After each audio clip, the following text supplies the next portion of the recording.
The following program is a Town of Colonie television production of the William K. Sanford Town Library.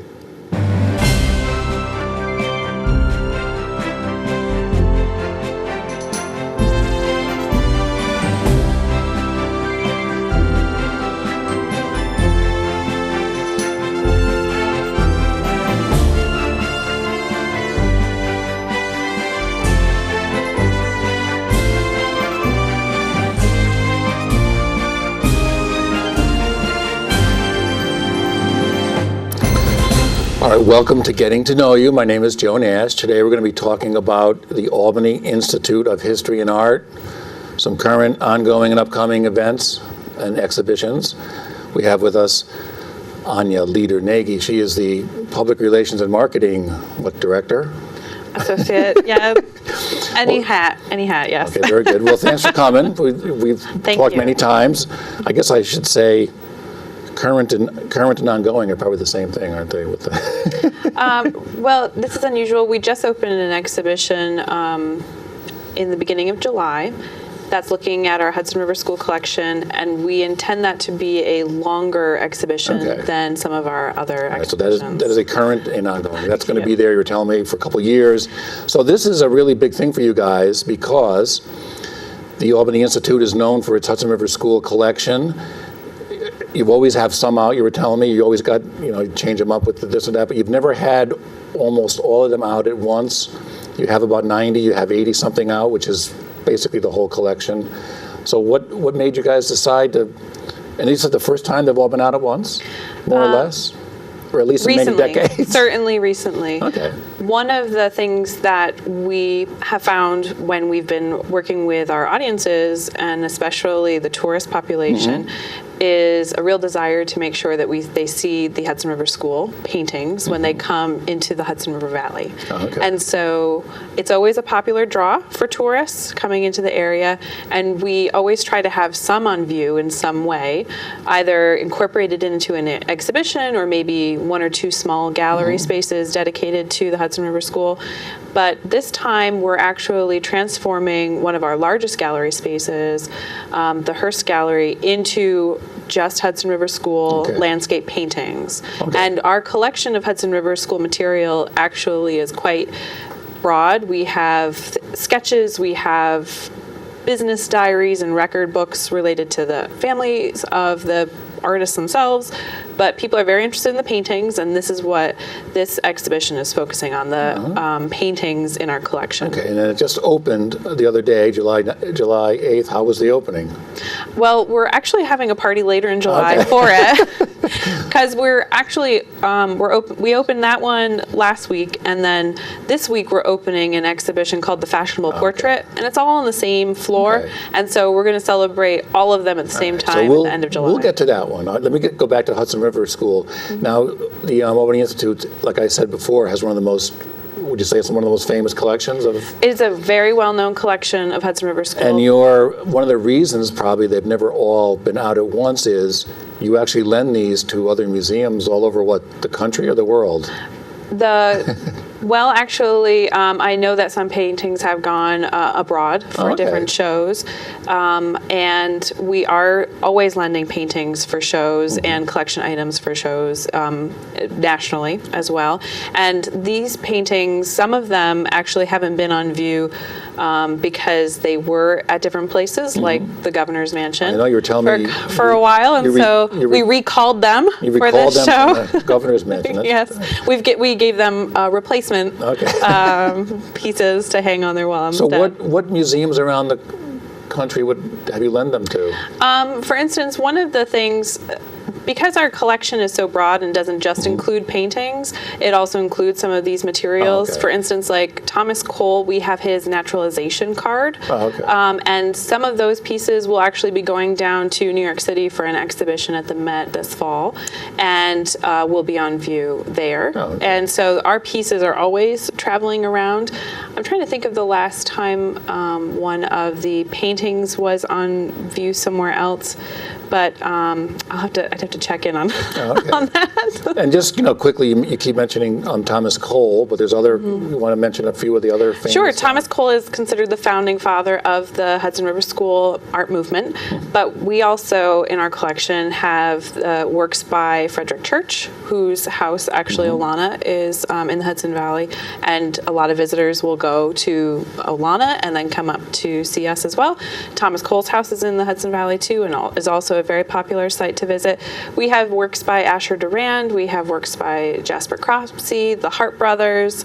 We also have paintings done by Thomas Cole's sister Sarah Cole, and some lesser known Hudson River School painters. The art movement is really looking at landscape paintings and looking at the that nature, which was so alluring to people who had come from a more industrialized setting and coming into a new country that was not as developed. Now, has the Institute been collecting the Hudson River School its whole existence, the whole 200 years? I think the earliest painting that came into the collection that is considered Hudson River School actually came into the collection about 170 years ago. Oh, okay. And was called Old Man's Reminiscences, and it's by, I believe it's by Duran, and it was contemporary art then, which is funny to say, but all these artists in the 19th century were contemporary art,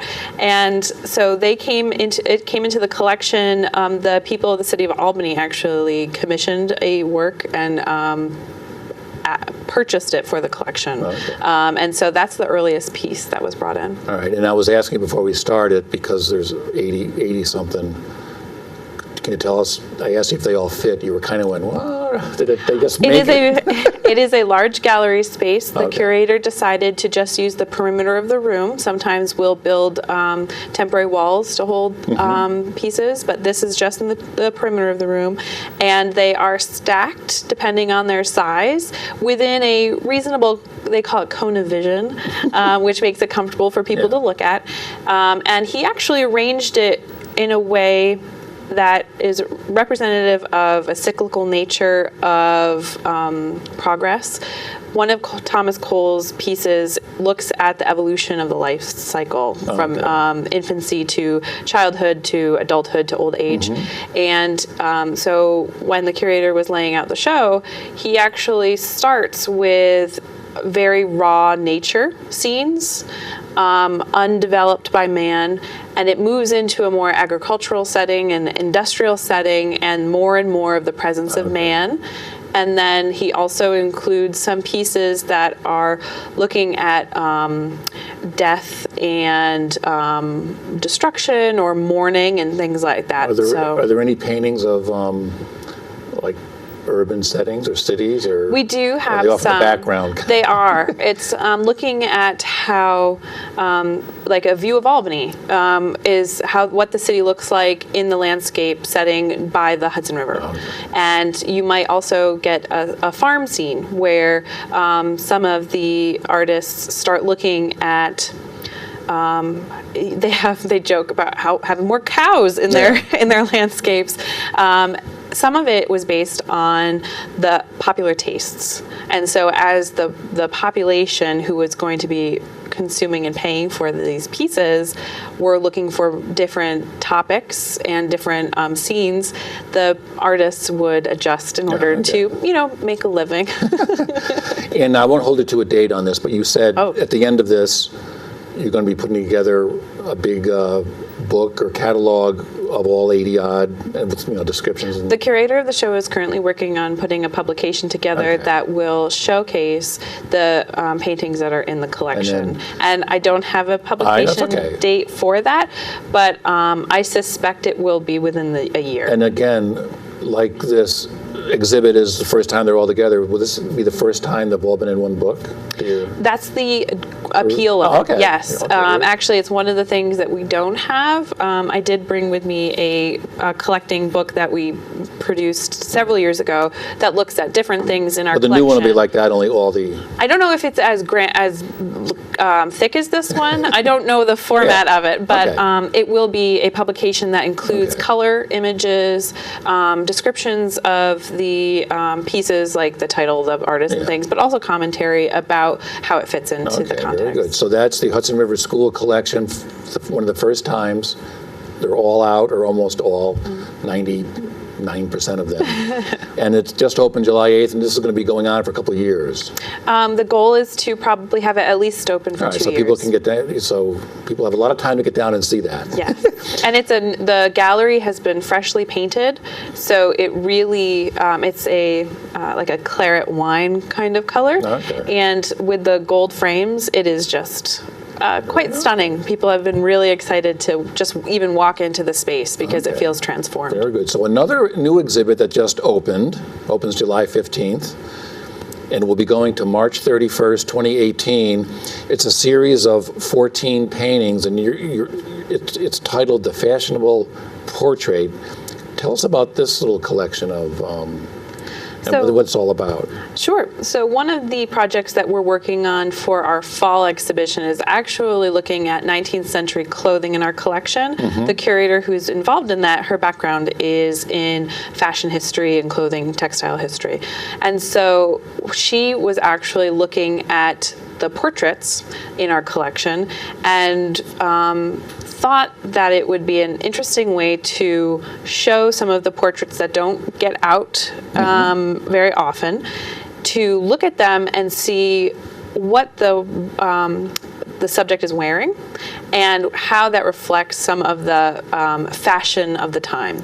And so she's pulled out portraits and put them in 2 of our galleries and used the opportunity to talk about some of the common or kind of rare features of the lace work or the jewelry that was shown or the hats that were worn, to talk about fashion. So it's really the portraits, you're concentrating on what the people are wearing. Yes. We're looking at that, and there are some things that the wearers have on that we aren't familiar with now because we don't wear them anymore. And so it's a different way of looking at our portrait collection. We're looking specifically at 19th century portraits. So it's all, that's what I was going to ask. What era is it? All 19th century. 19th So 1800s. We could always spill in and do the same for the 18th century or for the 20th century. But it's really, she has the full portraits, but she also has some miniatures involved as well. Sometimes we know the artist, sometimes we don't know the artist. And we also, not everything was painted by an Albanian, or as maybe the subject is someone who lived in the area. So it's an interesting way to look at the collection. That's interesting because you said she went through the collection and chose these, and we've talked before when you were here, a lot of people don't know this, because I was amazed several years ago when you said this, you guys have something like 35,000 objects, including painting, clothing. So obviously they can never all be out at No, actually, typically a museum might only have no more than 20% of their collections on view at any time. And so we have a lot of pieces in storage. And so this is an opportunity to pull out. Some of those paintings haven't been on view, I believe. That's interesting. She honed in on just the clothing and the... She is. I think part of it was probably inspired by the fact that she was looking at our actual costume collection from the 19th century and was really thinking about how can we tell a different story using our collection and showcasing things that we don't always pull out. So that's called The Fashionable Portrait, which opens July 15th and is there till next March 31st, 2018. So that sounds very interesting. The other big thing you're having, that already opened a month ago, but it's there till September 3rd. You have an exhibition of artists of the Mohawk Hudson region. You feature 87 works by 32 artists, but I'm reading here, you had over 600 submissions. How did that all? Yes, how did this whole thing come about? So this is the longest running regional art exhibition in the country. and we share it every year. We host it every third year. We share it with the Hyde Collection and the University of Albany Art Museum. It's always Mohawk Hudson? It is always looking at the artists of the Mohawk Hudson region. It's we accept submissions from artists living within a 100-mile radius of Albany and Glens Falls. That's our cutoff. So we actually have people in the show who are from Western Massachusetts, Southern Vermont, things like that. And we have a different juror every year. This year, our juror is Jack Shear, who is the president of the Ellsworth Kelly Foundation, and he's located in the Hudson Valley. And he, every juror brings their own So in other words, vision. he chose the works? Yes. Okay. So each year, the juror is responsible for selecting the works that will be on view. And we had, like you said, a lot of submissions. We had, I believe, 268 artists submit over 600 works for consideration, and he selected only a handful of that larger pile, but he also selected multiple works by the same artist. So we have 32 artists, but each of them have at least more than one piece on view. And what kind of art is it all? That changes every year. Oops. That changes every year, but this year we actually have a collection of photography. We have sculpture, both like textile sculpture and other forms of sculpture. We have mixed media. We have paintings. We have collage. Well, that sounds like a little of everything. A little of everything. Sometimes if a juror comes in and they're a painter, you might know by their selections that they're a painter. But Jack's background is photography, and you wouldn't necessarily know that based on his selections. He tried to pick all sorts of things. So there's no theme. It's just you have to live within that. He wanted to. He chose pieces that spoke to him. He also it just happened to be that what he was drawn to is almost an even mix of male and female artists represented, which is great. And he was able to, when he had his full selection made, was able to group things by theme. So one of the galleries is looking mostly at the sculpture. One of the galleries is looking at nature.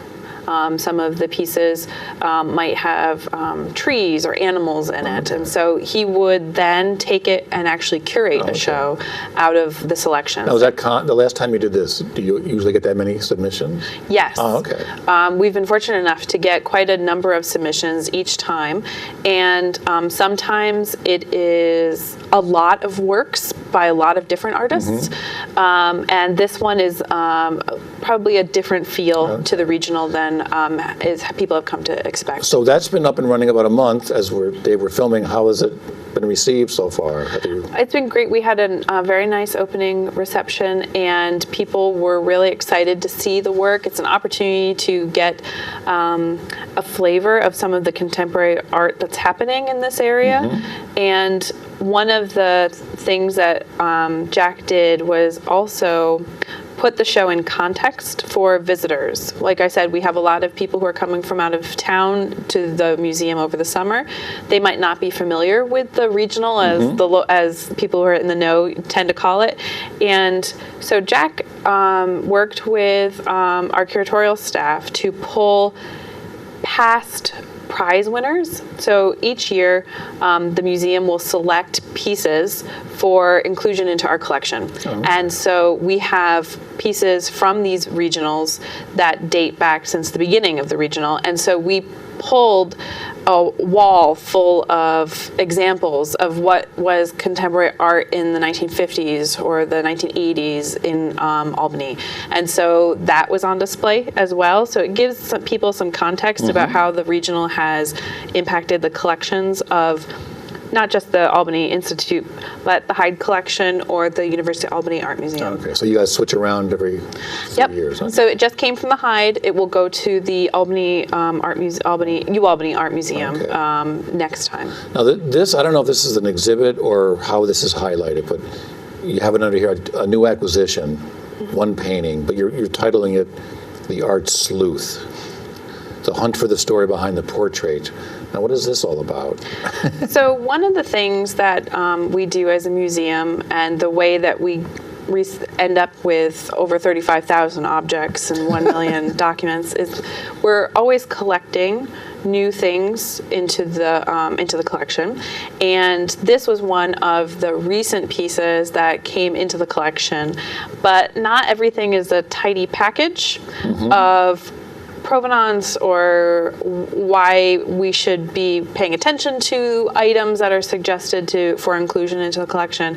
And so this particular article that you're referring to in our newsletter is actually looking at the cap that a curator would wear as they're trying to figure out the story behind the object. Okay. And objects are kept because of the story that they can tell, what we can learn from them, how they represent something larger than not just paintings, other things. Not just paintings, but perhaps a pair of shoes that you didn't realize were actually a prize that someone won for doing a contest, an equestrian contest in the 1800s, or a garment or some silver.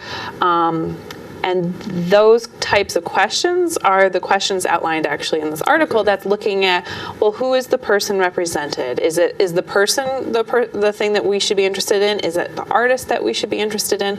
What are we able to find out quickly? And what questions do we continue to have and will continue to have, because we're always researching the collection. Is this painting on display, and then people, is there a thing I do not believe that it is on display. It is new to the collection, but it's a behind the scenes element to the work that happens that sometimes people don't think about when they think about museums. So people can go to the website and then maybe read this along. Yes. I thought it was a display. Yep. Our newsletter is online on our website in the About What's New section. So now let's talk about a few things that are ongoing.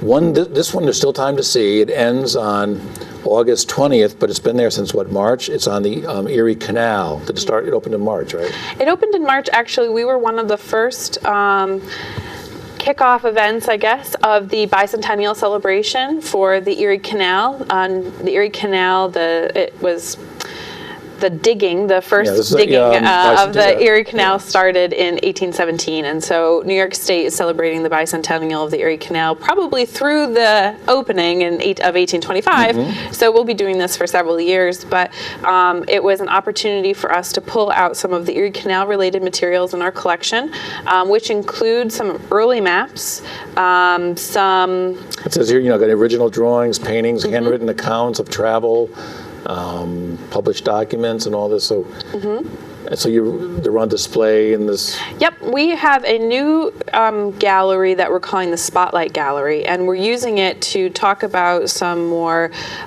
quick topics that people are interested in. Last summer, we were able to throw together a pop-up exhibition about Alexander Hamilton and his connection to Albany, and so this space is now being used as a way to talk about these topics that people are interested in, but we hadn't planned maybe 2 years ago to talk about because we weren't sure if that would be one of the topics. So this space is going to be Erie Canal until August 20th. So there's still time to see this. And then how this has been running for several months. How has this one been received? People who are interested in the canal were really excited to be able to see some of these pieces, especially the people who are really connected to the canal. They notice things that they haven't seen in other places. So that's really great. And it's another opportunity for people who are traveling to this area who are interested in making a connection to canal history to actually stop by. Are there a lot of canal buffs out there? There are. And it's funny, people who aren't canal buffs don't believe that they exist, but they do. And I say that as someone... railroad buffs, there's a lot of people out there. I say that as someone who's used to work on in a site that was on the canal, and they find their way to a canal location, and they are excited about seeing things. And Albany, although it was the terminus of the Erie Canal, doesn't really have a lot of things to look at. in the immediate city related to the canal history. And the New York State Museum will be opening their exhibition in September, but in the meantime, we're able to offer something while that's getting ready. You know, we were something for people to do before the canal even opened for the season, and we're something that they can stop and see while they're here to visit the canal during the summer, and then we'll be closing in time for the New York State Museum. All right, so we have a couple minutes left. We'll talk about some stuff upcoming in the fall. One of the things in your 35,000 objects and artworks, you have 4,000 garments, and you're having an exhibition that opens in October 7th. It runs to next February 19th. It's called Well Dressed in Victorian Albany: Fashions from the Albany Institute. So what's going to be included in this? So our costume collection, costume is a like an industry term. It's not necessarily like Big Bird, but it's These are clothing. clothes people wore. Clothing. And so our costume collection is really fantastic, and we haven't shown it in a very long time. And one of the curators is this is her gift, is to do this type of work. She's been trained in working with costumes, and so she looked at it, was looking at doing a show, and at the same time that we were having this conversation about potentially doing a costume show, the PBS series Victoria started, and so the Victoria series, as well as something like Mercy Street on PBS, is looking at the 19th century and the Victorian period specifically. And so we narrowed the time period to the Victorian era because we thought people would be really interested in this because of other things that they'd be paying attention to. And these are all from our collection. And there's going to be about 50 mannequins that will be fully dressed with dresses, from walking suits to wedding gowns. It is going to be a stunning exhibition. Okay, so that opens October 7th this fall. And then also upcoming, it's also the 100th anniversary of the women's right to vote. You have something coming up in September 2nd, which goes to next March 31st, 2018. It's called Albany and the Anti-Suffrage Movement. What's going to be included in that? So just like we were talking about with anniversaries, New York State is looking at the celebration of the 1917 right to vote. And so Albany, when we were looking at the story, was actually anti-suffrage. They voted against women's suffrage. And so you can't really talk about an anniversary if you're not going to talk about both sides. And so we're looking at Albany and how it was an anti-suffrage city.